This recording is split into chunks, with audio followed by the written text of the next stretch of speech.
നമസ്കാരം. ദീപിക ന്യൂസിലേക്ക് സ്വാഗതം. പ്രധാന വാർത്തകൾ. പശ്ചിമേഷ്യയിൽ വർദ്ധിച്ചു വരുന്ന സംഘർഷങ്ങൾക്കിടയിൽ ഇറാനെ മെരുക്കാനും മേഖലയിൽ സമാധാനം പുനഃസ്ഥാപിക്കാനുമായി അമേരിക്കൻ പ്രസിഡന്റ് ഡൊണാൾഡ് ട്രംപിന്റെ പുതിയ തന്ത്രം 15 കർമ്മ പദ്ധതിയാണ് ട്രംപ് പുതുതായി നടപ്പാക്കുമെന്ന് പ്രഖ്യാപിച്ചിരിക്കുന്നത്. ഇറാൻ ആണവായുധം നിർമ്മിക്കുന്നത് തടയുന്നതിനൊപ്പം അവരുടെ പ്രാദേശിക സ്വാധീനം കുറയ്ക്കാനുമാണ് ഈ പദ്ധതി ലക്ഷ്യമിടുന്നത്. ഇറാൻ ഒരിക്കലും ആണവായുധം കൈവശം വെക്കില്ലെന്ന് ഉറപ്പാക്കുന്ന കർശനമായ പുതിയ കരാർ, ദീർഘദൂര ബാലിസ്റ്റിക് മിസൈലുകളുടെ വികസനവും പരീക്ഷണവും ഇറാൻ പൂർണ്ണമായും നിർത്തലാക്കൽ, ഹിസ്ബുള്ള, ഹമാസ്, ഹൂതി വിമതർ തുടങ്ങിയ ഗ്രൂപ്പുകൾക്ക് നൽകുന്ന സാമ്പത്തിക സൈനിക സഹായം അവസാനിപ്പിക്കൽ, ഇറാൻ തടവിലാക്കിയിട്ടുള്ള എല്ലാ അമേരിക്കൻ പൗരന്മാരെയും വിട്ടയക്കൽ എന്നിവയൊക്കെ ഈ കർമ്മ പദ്ധതിയിൽ പെടുന്നു. ഇറാനിൽ നിന്നുള്ള എണ്ണ കയറ്റുമതി പൂർണ്ണമായും തടയുന്ന സീറോ എക്സ്പോർട്ട് നയം, സിറിയ, ഇറാഖ്, യമൻ എന്നിവിടങ്ങളിലുള്ള ഇറാന്റെ സൈനിക ഇടപെടലുകൾ അവസാനിപ്പിക്കൽ, മറ്റ് രാജ്യങ്ങൾക്കെതിരെയുള്ള ഇറാന്റെ സൈബർ യുദ്ധമുറകൾ അവസാനിപ്പിക്കൽ എന്നിങ്ങനെയുള്ള കർശനമായ ഉപാധികളും ഇറാനുമേൽ ട്രംപ് മുന്നോട്ട് വയ്ക്കുന്നുണ്ട്. ഇറാനിലെ ബുഷഹർ ആണവ നിലയം ലക്ഷ്യമിട്ട് അമേരിക്കയും ഇസ്രായേലും ആക്രമണം നടത്തി. പ്രാഥമിക റിപ്പോർട്ടുകൾ പ്രകാരം ആണവ നിലയത്തിന് സാങ്കേതിക നാശനഷ്ടങ്ങളോ ആളപായമോ ഉണ്ടായിട്ടില്ല. പ്ലാന്റിന്റെ പരിസരത്ത് ഒരു പ്രൊജക്ടൈൽ പതിച്ചതായി ഇറാൻ അന്താരാഷ്ട്ര ആണവോർജ ഏജൻസി അറിയിച്ചു. പ്ലാന്റിന് കേടുപാടുകൾ സംഭവിച്ചിട്ടില്ലെന്നും പ്രവർത്തനങ്ങൾ സാധാരണ നിലയിലാണെന്നും ജീവനക്കാർക്ക് പരിക്കേറ്റതായി ഇറാൻ റിപ്പോർട്ട് ചെയ്തിട്ടില്ലെന്നും IAEA പറഞ്ഞു. സമീപ ദിവസങ്ങളിൽ ആണവ കേന്ദ്രത്തിന് സമീപം നടന്ന രണ്ടാമത്തെ ആക്രമണമാണിത്. അതേസമയം കുവൈറ്റ് രാജ്യാന്തര വിമാനത്താവളത്തിലെ ഇന്ധന ടാങ്കിന് നേരെ ഇറാന്റെ ഡ്രോൺ ആക്രമണം നടത്തി. തീപിടുത്തമുണ്ടായെങ്കിലും ആളപായമില്ലെന്ന് കുവൈറ്റ് സിവിൽ ഏവിയേഷൻ അതോറിറ്റി അറിയിച്ചു. കിഴക്കൻ പ്രവിശ്യയിലേക്ക് വന്ന ബാലിസ്റ്റിക് മിസൈലുകളെയും ഡ്രോണുകളെയും ഫലപ്രദമായി തടഞ്ഞതായി സൗദി പ്രതിരോധ മന്ത്രാലയം അറിയിച്ചു. ഇസ്രായേലിലേക്കും ഇറാൻ ആക്രമണം നടത്തി.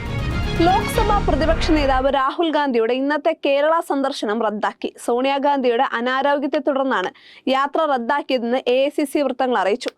ഇന്ന് കോഴിക്കോട് കടപ്പുറത്ത് നടക്കുന്ന UDFന്റെ ബൃഹത്തായ തെരഞ്ഞെടുപ്പ് കൺവെൻഷനിൽ രാഹുൽ ഗാന്ധി പങ്കെടുക്കേണ്ടതായിരുന്നു. രാഹുൽ ഗാന്ധിക്ക് പകരം കോൺഗ്രസ് അധ്യക്ഷൻ മല്ലികാർജ്ജുൻ ഖാർഗെ കേരളത്തിലെത്തും. വൈകുന്നേരം കോഴിക്കോട് നടക്കുന്ന പൊതുസമ്മേളനത്തിൽ ഖാർഗെ പ്രവർത്തകരെ അഭിസംബോധന ചെയ്യും. ദേശീയപാതയിൽ മുടിക്കോട് വെച്ച് ബസ് യാത്രക്കാരിൽ നിന്ന് രേഖകളില്ലാതെ കടത്തുകയായിരുന്ന 62.5 ലക്ഷം രൂപ പിടികൂടി. ഇന്ന് രാവിലെയായിരുന്നു സംഭവം. ബാംഗ്ലൂരിൽ നിന്ന് കൊച്ചിയിലേക്കുള്ള കർണാടക KSRTC ബസ്സിലെ യാത്രക്കാരനായ K ഉദയ് ശങ്കർ എന്നയാളിൽ നിന്നാണ് പണം പിടികൂടിയത്. സ്ഥലം വിറ്റുകിട്ടിയ പണമാണെന്നാണ് യുവാവ് മൊഴി നൽകിയത്. എന്നാൽ രേഖകൾ ഹാജരാക്കാൻ ഇയാൾക്ക് സാധിച്ചില്ല. ഇലക്ഷൻ സ്പെഷ്യൽ ഡ്രൈവിന്റെ ഭാഗമായി നടത്തിയ പരിശോധനയിലാണ് പണം പിടികൂടിയത്. Thrissur excise and narcotic special സ്ക്വാഡും തൃശൂർ ഇന്റലിജൻസ് ബ്യൂറോയും സംയുക്തമായാണ് പരിശോധന നടത്തിയത്. ഇന്ത്യൻ നാഷണൽ കോൺഗ്രസിന്റെ ദേശീയ ആസ്ഥാനമായി പ്രവർത്തിക്കുന്ന ഡൽഹിയിലെ 24 അക്ബർ റോഡിലെ ബംഗ്ലാവ് ഒഴിയണമെന്നാവശ്യപ്പെട്ട് നോട്ടീസ് നൽകി കേന്ദ്ര സർക്കാർ. മാർച്ച് 28-നകം കെട്ടിടം ഒഴിഞ്ഞു തരണമെന്നാണ് കേന്ദ്ര ഭവന നഗരകാര്യ മന്ത്രാലയത്തിന്റെ കർശന നിർദ്ദേശം. കഴിഞ്ഞ 4 പതിറ്റാണ്ടിലേറെയായി കോൺഗ്രസിന്റെ രാഷ്ട്രീയ തന്ത്രങ്ങൾ മെനയുന്ന പ്രധാന കേന്ദ്രമാണിത്. കേരളം ഉൾപ്പെടെയുള്ള 5 സംസ്ഥാനങ്ങളിലേക്കുള്ള കോൺഗ്രസിന്റെ കേന്ദ്ര തെരഞ്ഞെടുപ്പ് സമിതി യോഗം ഉൾപ്പെടെയുള്ള നിർണായക യോഗങ്ങൾ പലതും ചേരുന്നത് ഇപ്പോഴും 24 അക്ബർ റോഡിലുള്ള കോൺഗ്രസിന്റെ ഈ പഴയ ദേശീയ ആസ്ഥാനത്താണ്. 1978 മുതൽ കോൺഗ്രസ് ആസ്ഥാനമായി പ്രവർത്തിക്കുന്ന ഈ ബംഗ്ലാവ് ഇന്ദിരാഗാന്ധിയുടെ കാലം മുതലുള്ള പാർട്ടിയുടെ അധികാര കേന്ദ്രമാണ്. രാഷ്ട്രീയ പാർട്ടികൾക്ക് സ്വന്തമായി ഭൂമി അനുവദിച്ചു കഴിഞ്ഞാൽ നിലവിൽ കൈവശം വെച്ചിരിക്കുന്ന സർക്കാർ ബംഗ്ലാവുകൾ നിശ്ചിത സമയത്തിനകം തിരികെ നൽകണമെന്ന ചട്ടപ്രകാരമാണ് നടപടി. കോൺഗ്രസിന് കോട്ല റോഡിൽ ആസ്ഥാന മന്ദിരം പണിയാൻ ഭൂമി അനുവദിച്ചിട്ടുണ്ടെന്നും കാലാവധി കഴിഞ്ഞിട്ടും പഴയ ബംഗ്ലാവ് കൈമാറിയില്ലെന്നും സർക്കാർ ചൂണ്ടിക്കാട്ടുന്നു.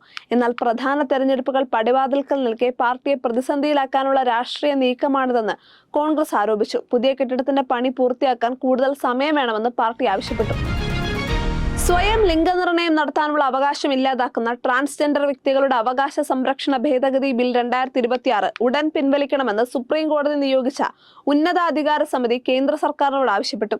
വിരമിച്ച ജസ്റ്റിസ് ആശാ മേനോൻ അധ്യക്ഷയായ സമിതിയുടേതാണ് ഈ നിർണായക ഇടപെടൽ.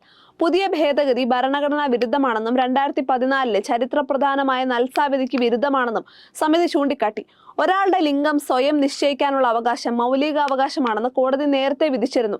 എന്നാൽ പുതിയ ബില്ലിൽ ഇത് ഒഴിവാക്കി. ട്രാൻസ് പുരുഷന്മാരെയും ട്രാൻസ് സ്ത്രീകളെയും ജെൻഡർ ക്യൂർ വ്യക്തികളെയും ഈ ബില്ലിന്റെ നിർവചനത്തിൽ നിന്ന് പുറത്താക്കി. പകരം പ്രത്യേക സാമൂഹിക വിഭാഗങ്ങളായ ഹിജഡ, കിന്നർ തുടങ്ങിയവർ മാത്രമാണ് ഉൾപ്പെടുത്തിയിരിക്കുന്നത്. ഒരാളുടെ ലിംഗം നിർണയം നടത്താൻ മെഡിക്കൽ ബോർഡിനും ജില്ലാ മജിസ്ട്രേറ്റിനും അധികാരം നൽകുന്ന വ്യവസ്ഥകൾ വ്യക്തി സ്വാതന്ത്ര്യത്തിന്മേലുള്ള കടന്നുകയറ്റമാണെന്ന് സമിതി നിരീക്ഷിച്ചു.